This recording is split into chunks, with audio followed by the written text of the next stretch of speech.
নমস্কার, আমি সুরঞ্জন অলগট কলেজ থেকে বলছি। এখন সেকেন্ড সেমিস্টারে যে এক্সামের ফর্ম ফিল আপ চলছে সেটা 26 তারিখ মানে 26শে ডিসেম্বর 2020 থেকে শুরু হয়েছে এবং সেটা 1 জানুয়ারি 2021 পর্যন্ত চলবে। তো আশা করি অনেকে ফর্ম ডাউনলোড করতে পেরেছে, আর যারা এখনো করেনি তাদের বলবো গৌড়বঙ্গ ইউনিভার্সিটির যে পোর্টাল সেখান থেকে ফর্মটা ডাউনলোড করতে হবে এবং ফর্ম ডাউনলোড কি করে করতে হবে সেটা আমি আগের ভিডিওতে দিয়ে রেখেছি। এবং ফর্ম ডাউনলোড করার পর ইউনিভার্সিটির যে এক্সামিনেশন ফিস শুধুমাত্র সেই টাকাটাই পেমেন্ট করতে হবে এবং সেটা অলগট কলেজের ওয়েবসাইটে কি করে পেমেন্ট করতে হবে সে তার জন্য আমি আগে ভিডিও দিয়ে রেখেছি। তো যারা এই ভিডিওটা নতুন দেখছে তাদের বলবো এই চ্যানেলটাকে সাবস্ক্রাইব করে আমার প্রিভিয়াস যে ভিডিওগুলো আছে সেগুলো দেখে অনায়াসে করতে পারবে।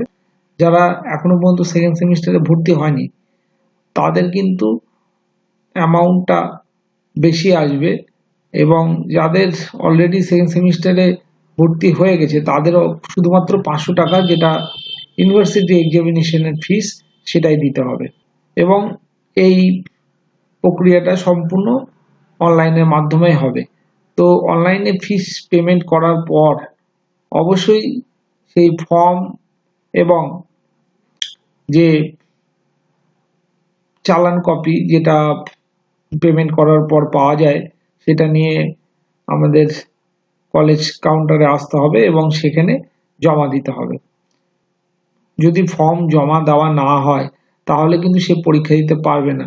তো ছাত্রছাত্রীদের বলবো যারা ফর্ম ফিল আপ করা হয়ে গেছে এবং টাকা জমা দেওয়ার পর অবশ্যই কলেজে আসতে। তো অনেকের ধারণা যে হ্যাঁ আমি টাকা পেমেন্ট করে দিয়েছি তো আমি অবশ্যই পরীক্ষা দিতে পারবো, সেটা কিন্তু নয়। ফর্মটা অবশ্যই কলেজে এসে জমা দিতে হবে। আরও একটা কথা বলছি, যারা ফার্স্ট সেমিস্টারে ব্যাক অথবা ক্রস এসে তাদের যদি কোনো কারণে ফর্ম আসে, সেকেন্ড সেমিস্টারের ফর্ম বের হয়, তাহলে কিন্তু সে অবশ্যই সেকেন্ড সেমিস্টার পরীক্ষা দিতে পারবে এবং সেই জন্য আমি বলবো প্রত্যেকেই আগে ফর্ম ডাউনলোড করে নিতে এবং তারপরে সেই টাকাটা যেন পেমেন্ট করে। কোনো মতেই আগে পেমেন্ট করে পরে ফর্ম ডাউনলোড না করা হয়। ধন্যবাদ।